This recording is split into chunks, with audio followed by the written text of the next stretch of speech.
തൊടുപുഴ സ്വദേശി ലിബിൻ ബംഗളൂരുവിൽ ദുരൂഹ സാഹചര്യത്തിൽ മരിച്ചതിൽ സുഹൃത്ത് എബിൻ പോലീസിൽ കീഴടങ്ങി.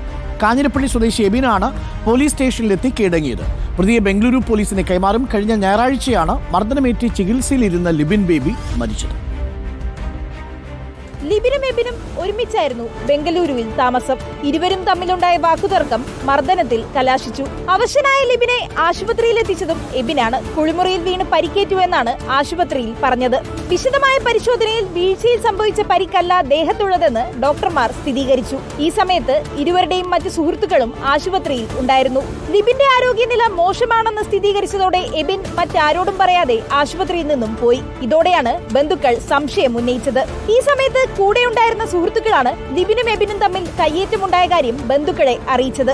മരണം സ്ഥിരീകരിച്ചതിന് പിന്നാലെ ലിബിന്റെ ബന്ധുക്കൾ പോലീസിൽ പരാതി നൽകി. ഇന്ന് രാവിലെ കാഞ്ഞിരപ്പള്ളിയിൽ കീഴടങ്ങിയ എബിനെ ഉടൻ തന്നെ ബംഗളൂരു പോലീസിന് കൈമാറും. വിശദമായ ചോദ്യം ചെയ്തതിനു ശേഷം സംഭവത്തിൽ കൂടുതൽ വ്യക്തത വരുമെന്ന നിഗമനത്തിലാണ് പോലീസ്.